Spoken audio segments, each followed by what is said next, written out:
Hace unos años atrás, por estas fechas del 31 de octubre, estaba yo platicando con un pastor amigo mío. Y platicando le dije, ¿tienes planeado hacer algo ahora para estas fechas? No, dijo, olvídate, me dijo. No, dijo, la gente aquí, dijo, él tiene su iglesia allá para la universidad. Dijo, no, dijo, la gente aquí, dijo, tiene un miedo para el 31 de octubre. Y dijo, no tienes idea. ¿Cómo? Dijo, sí, dijo. Todos los cristianos tienen un miedo para el 31 de octubre. Y me dijo estas palabras. Dice, hagan cuenta que el diablo anda suelto.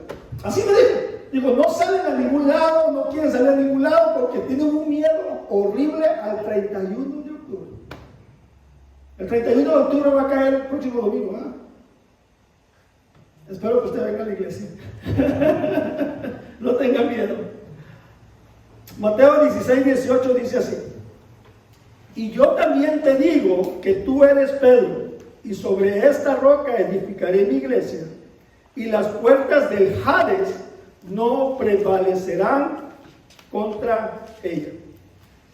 Para aquellos que les gusta mucho la versión Reina Valera, saben que ahí no dice Hades, sino dice el infierno, ¿verdad?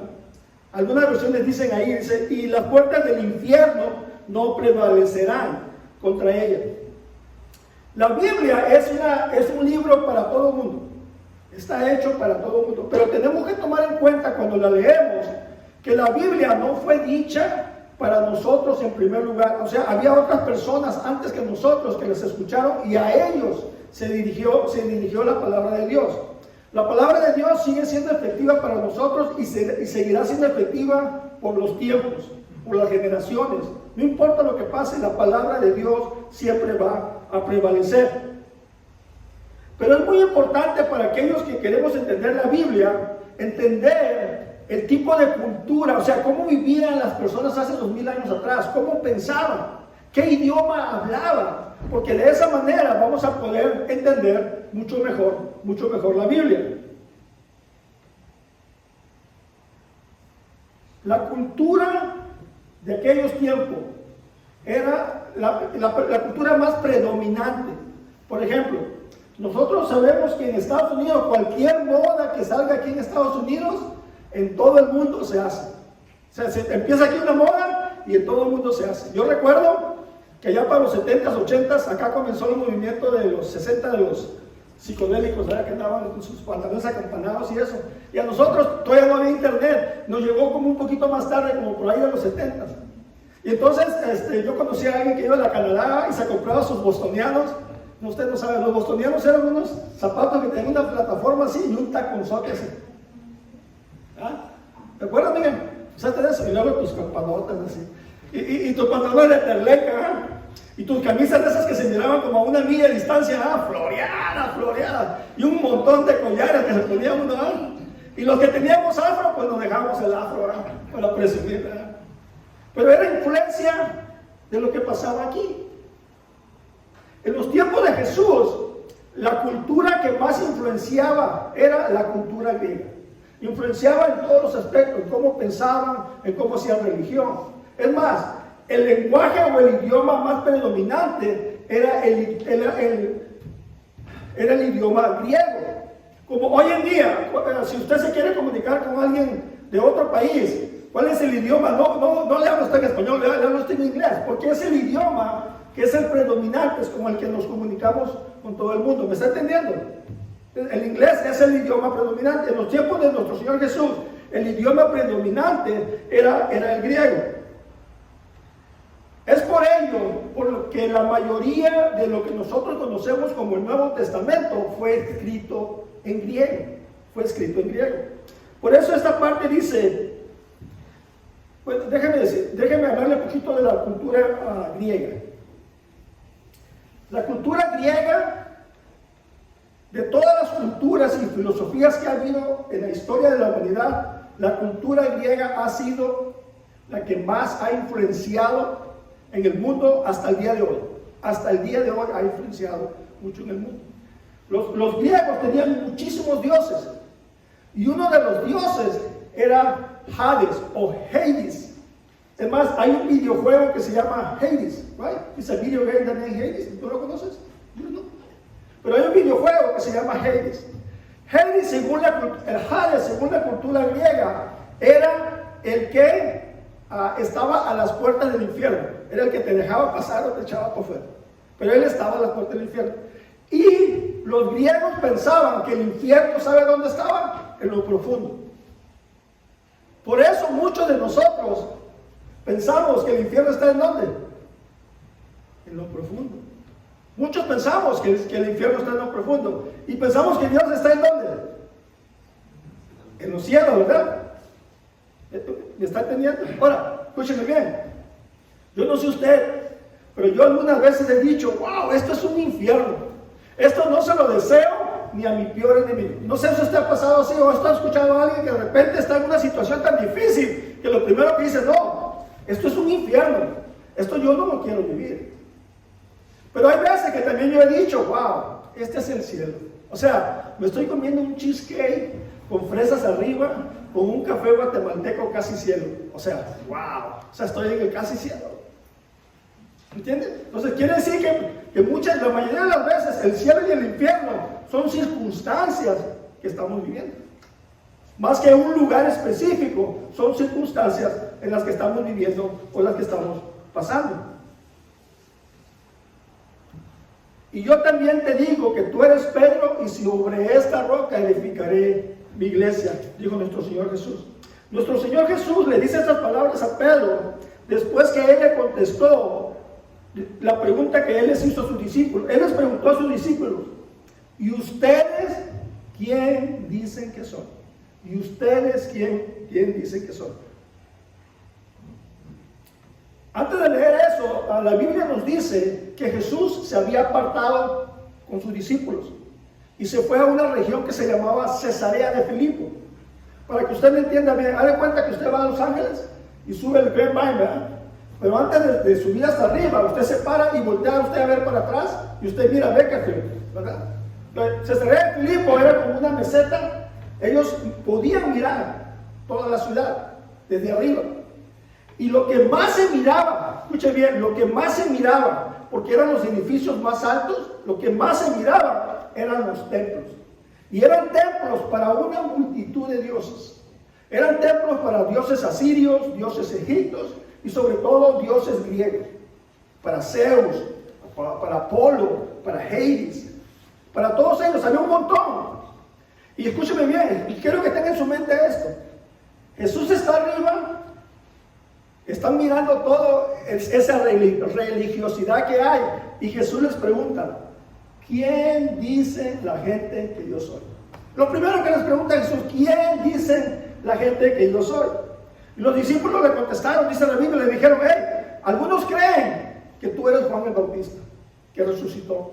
No, hijo, otros creen que tú eres Elías. Y otros se creen que tú eres Jeremías, le contestaron sus discípulos. Pero a Jesús, a nuestro Señor Jesús, le interesaba mucho qué era lo que pensaban esos 12 que tenían.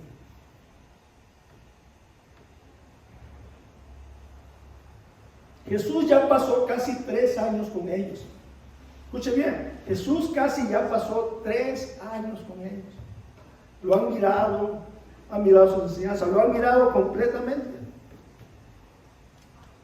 Faltan días, escúchenme bien, faltan días para que Jesús sea arrestado. Faltan días para que Jesús sea crucificado. Faltan días para que Jesús sea exhibido desnudo, como dijo Eber, en una cruz. Faltan días para que eso suceda. Imagínense el ser humano de nuestro Señor Jesús, cómo estaba, con todas las cosas. Él sabía lo que debía. Él entendía lo que le venía encima.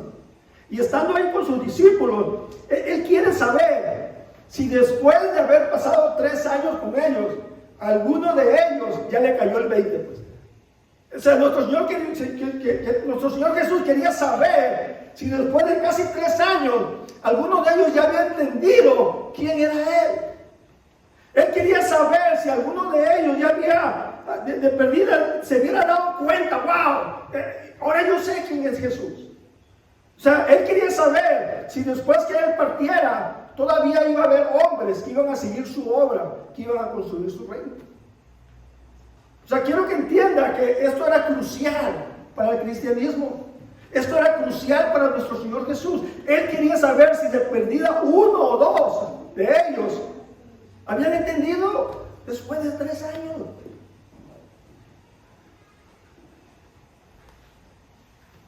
Si no había nadie que hubiera captado, ni siquiera incluido la verdad acerca de quién era Jesús, entonces toda su obra, toda la obra de 3 años de nuestro Señor Jesús se hubiera perdido. Se hubiera perdido. Así que nuestro Señor Jesús decide hacer la prueba y les pregunta a sus discípulos: ¿y ustedes quién creen que soy yo? ¿Y ustedes quién creen que soy yo? Mateo 16 dice: Simón Pedro contestó: tú eres el Mesías, el Hijo del Dios viviente. Tú eres el Mesías, el Hijo del Dios viviente. Entonces nuestro Señor Jesús le dice a Pedro: bendito eres, Simón, hijo de Juan, porque mi Padre que está en los cielos te lo ha revelado. No lo aprendiste de ningún ser humano. Primera de Pedro 2, 4, 5 dice así. Dice: ahora ustedes se acercan a Cristo, quien es la piedra viva principal del templo de Dios. Y ustedes, escuchen bien lo que dice, son las piedras vivas con las cuales Dios edifica su templo espiritual. Pedro nos está diciendo a nosotros, y le dijo a las personas que se dirigió por primera vez, algo que él aprendió de primera mano. Pedro aprendió algo de primera mano. El día que nuestro Señor Jesús le preguntó: ¿quién dice tú para ustedes quién soy yo? Pedro contestó: tú eres el Mesías. Él aprendió que la piedra principal del templo de Dios, ¿quién era? Cristo Jesús. Él aprendió de primera mano eso. A él no fue que alguien, no, él lo aprendió de primera mano. Por eso es que nuestro Señor Jesús le dice: hey, mi Padre que está en los cielos te lo ha revelado. Ningún ser humano te ha dejado saber eso. Pedro sabía que Jesús era la piedra angular. Cuando nuestro Señor Jesús le preguntó a quién ellos creían, Pedro fue el único que contestó. Dijo: tú eres el Mesías, el Hijo del Dios viviente. Y es cuando nuestro Señor Jesús le dice algo muy importante, que desgraciadamente ha traído mucha controversia y se ha malinterpretado. Nuestro Señor Jesús le dice: y yo también te digo que tú eres Pedro, y sobre esta roca edificaré mi iglesia, y las puertas del Hades, o las puertas del infierno, no prevalecerán contra ella. Pablo entendió claramente que la piedra viva y principal del templo de Dios, de la iglesia de Dios, es Jesucristo. Jesucristo es la piedra principal. Es por ello que para que Pablo asegurarse bien que lo entendían bien los primeros que lo estaban escuchando, la gente que lo estaba escuchando era gente judía, y esa gente judía se sabían, la mayoría de ellos se sabían el Antiguo Testamento. Era algo que ellos leían. Ellos no tenían el Nuevo Testamento, nada más tenían el Antiguo Testamento. Y entonces Pedro les dice unas profecías acerca de Cristo para confirmar lo que les está diciendo. Primera de Pedro 2, del 6 al 7 dice: como dicen las Escrituras, pongo en Jerusalén una piedra principal, elegida para gran honra. Todo el que confíe en él jamás será avergonzado. La piedra que los constructores rechazaron ahora se ha convertido en la piedra principal. Cuando yo trabajaba en el landscape, en la jardinería, me tocó trabajar un año estuve trabajando para una compañía. Esta compañía le hablaba, por ejemplo, alguien compraba un lote y en ese lote iban a hacer un centro comercial. Y llegábamos nosotros, era un cochinero cuando nosotros llegábamos. Y cuando nosotros llegábamos, a nosotros nos tocaba poner los cimientos. O sea, nos tocaba hacer el drenaje, hay que poner 6 pies para abajo para que no vaya a pegar con el gas, donde va a correr el gas, la electricidad. Usted sabe cómo va abajo, toda la electricidad por abajo. O sea, nosotros poníamos todo el cimiento. Y de nosotros dependía mucho que lo hiciéramos bien, porque si no lo hacíamos bien, ¿qué iba a pasar después? Iban a tener que romper todo el cemento para volverlo a arreglar. Nosotros hacíamos ese trabajo. O sea, nos aseguramos que el fundamento de ese centro comercial estuviera bien hecho, porque sobre ello se iba a formar todo lo demás. Era muy importante el fundamento. Muy, muy, muy importante. Cristo es el fundamento, la piedra principal. Déjame decirlo de otra manera. Las enseñanzas de Cristo son el fundamento del cristianismo. Déjeme, ¿me escuchó? Se lo voy a decir otra vez. Las enseñanzas de Cristo son el fundamento del cristianismo. Y todos aquellos, escúcheme bien, dice la palabra, todos aquellos que llevemos, que nos esforcemos por llevar a cabo las enseñanzas de Cristo, dice la Biblia, que usted jamás será avergonzado. Usted jamás será avergonzado. Si usted y yo nos esforzamos, llevamos a cabo lo que la Biblia, las enseñanzas de nuestro Señor Jesús, la palabra de Dios dice que usted nunca, nunca, jamás será usted avergonzado. Es por ello por lo que Pedro dice, en 1 Pedro 2:5 dice, y ustedes son las piedras vivas con las cuales Dios edifica su templo espiritual. Y ustedes, nosotros, somos ¿qué? Las piedras vivas con las cuales Dios edifica su templo espiritual. Déjenme parafraseárselo, decírselo de tipo tabasqueño. Nosotros somos las piedras, o nosotros somos los, no sé cómo construye usted una barda. Ustedes somos los bloques, los ladrillos, los tabiques, no sé cómo le llama usted. No sé usted cómo le llama usted cuando hace usted una barda, ¿verdad? Usted la puede hacer de bloque o de ya no habrá el ladrillo rojo. ¿Todavía hay ladrillo rojo? Sí, todavía hay ladrillo rojo. Yo pensé que ya no había ladrillo rojo. Pero todo el mundo, si querías construir algo bueno, ponle ladrillo rojo, o sea, porque el bloque no sirve. ¿Ah? El bloque no sirve, no, ese es nomás para hacer algo ahí. Digo, pero si quieres que algo dure, ponle ladrillo rojo, ¿verdad? Es un ladrillo que hornean, ¿verdad? Si no mal recuerdo. Entonces yo no sé cómo construir usted su barda. Pero aquí la palabra nos está diciendo, hey, ustedes son las piedras, los bloques, los ladrillos rojos que Dios usa para edificar, construir su iglesia. Escuchen bien lo que le estoy diciendo. Escuchen bien lo que Dios le está diciendo hoy. Usted y yo somos los ladrillos que Dios usa para edificar su iglesia. La iglesia es el templo espiritual de Dios que Dios edifica usándonos a nosotros. La iglesia no son nuestras cuatro paredes. La iglesia no son nuestras cuatro paredes. Donde quiera que usted va, Plaza Iglesia va. Si usted considera Plaza Iglesia su iglesia, donde quiera que usted va a Plaza Iglesia.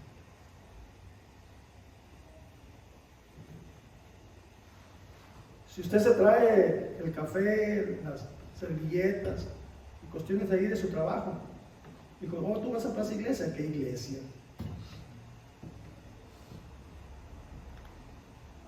¿Qué iglesia? Si usted hace puro wiri en su trabajo, no, ya lo imagino en la iglesia. Quiero que entienda esta parte porque esto es muy importante. Dios edifica su iglesia, su templo, usándonos a nosotros. Escuche bien, aquí está la mejor parte de todo. Así como usted es, así Dios lo usa. Si usted se deja y permite que Dios lo use. Decía Ever, venimos aquí y nos damos cuenta cómo le hemos regado. Escuche bien, pero a pesar de cuánto lo regamos, cuando usted cree en la gracia de Dios, cuando usted cree en el perdón de Dios, y usted sabe que con Dios es borrón y cuenta nueva, Dios lo va a usar para edificar su iglesia. Para edificar su iglesia. Porque la iglesia no son cuatro paredes, es una iglesia espiritual, es un templo espiritual. Donde usted y yo somos partes fundamentales. Somos partes fundamentales, vitales del templo de la iglesia de Dios. Si usted y yo seguimos las enseñanzas de Cristo en nuestra vida diaria, la iglesia se va a mantener firme. Si usted y yo seguimos las enseñanzas de nuestro Señor Jesús en nuestra vida diaria, no nada más aquí en la iglesia. Yo sé usted que aquí hasta los hombres hasta nos bañamos y toda la cosa y nos estamos consumiendo a venir a la iglesia. Entonces se pone su guayabera y viene presumiendo sus zapatos nuevos, su sombrero, su tejana. No, en nuestra vida diaria. En nuestra vida diaria.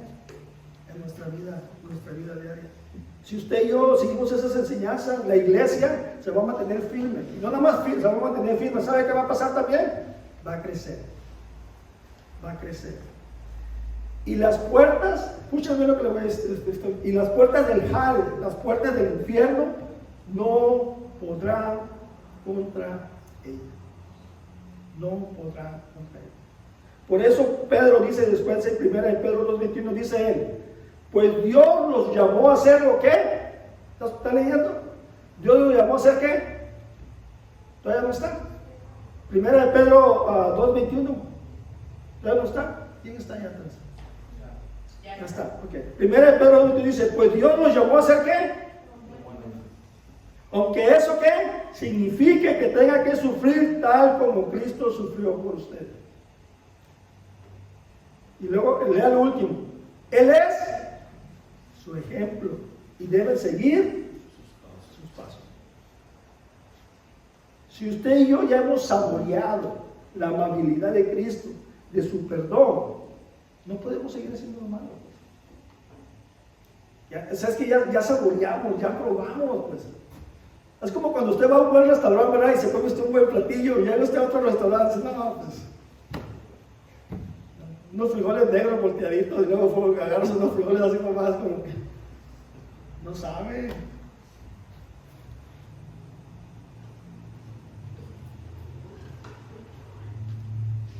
Y la pregunta que siempre me hacen a mí las personas, ¿qué es lo malo, pastor? ¿Qué es lo malo?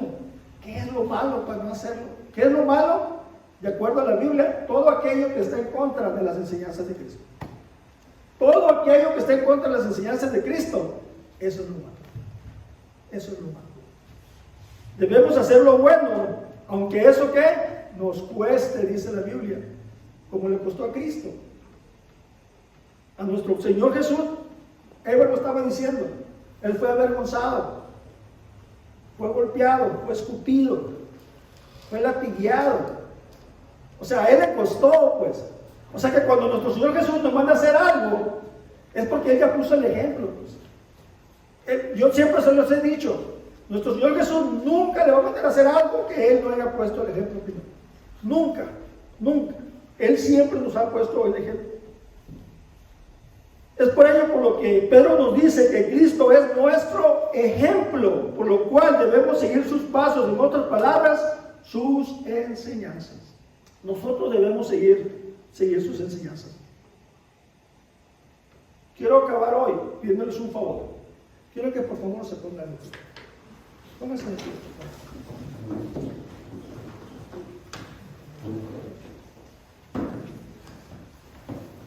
Le pedí que se ponga de pie porque le voy a contar una historia de los tiempos de Grecia. Usted miró, me imagino, la mayoría de ustedes miraron la película 300 o 300. ¿Okay? Ellos eran espartanos. Esparta existió. Ellos decían, ¡Esparta! ¿Se acuerdan? 300, Esparta. Se cuenta la historia que un día llegó un rey a visitar al rey de Esparta. Y el rey de Esparta lo pasó. Y estaba toda la gente, los espartanos estaban ahí, los 300. Y el rey de Esparta le dice, hey, mira mis murallas, dijo. Mis murallas, dijo, nadie puede contra mis murallas. Y el otro rey le dijo, oye, ¿cuáles murallas? Le dijo, si yo nada más miro gente, yo no miro murallas, nada más miro gente. Y el rey de Esparta dijo, ellos son las murallas de Esparta. Dijo, cada hombre, cada mujer es una piedra. Cada hombre, cada mujer es una piedra. Usted y yo somos las piedras vivas del templo del Señor. Usted y yo edificamos la iglesia. Usted y yo somos las murallas. Ustedes y yo, esa construcción que el infierno no puede contra ella. Usted y yo. Entienda su lugar en el reino de Dios. Va más allá de cualquier error, cualquier regadera que hayamos hecho. Porque el perdón y la gracia de Dios siempre nos va a impulsar hacia adelante. Por eso es muy importante que usted como cristiano entienda el perdón de Dios. Porque siempre nos equivocamos. ¿Y cómo es posible que Dios nos use? Porque Dios nos usa a través de su gracia, de su perdón, de su misericordia. No porque lo merezcamos. Mas sin embargo, cuando nosotros seguimos las enseñanzas de nuestro Señor Jesús, nosotros salimos beneficiados. Y nuestro Señor Jesús nos usa, escuche bien, nos usa para vencer el mal haciendo el bien. Nosotros vencemos el mal, el infierno, el diablo no puede contra nosotros cuando nosotros hacemos el bien. Cuando hacemos, no es cuestión de atar, desatar y declarar, no. Cuando usted se esfuerza en llevar a cabo las enseñanzas de Cristo, usted es una piedra viva. Usted está en el fundamento donde nada lo va a golpear, donde nadie lo va a avergonzar.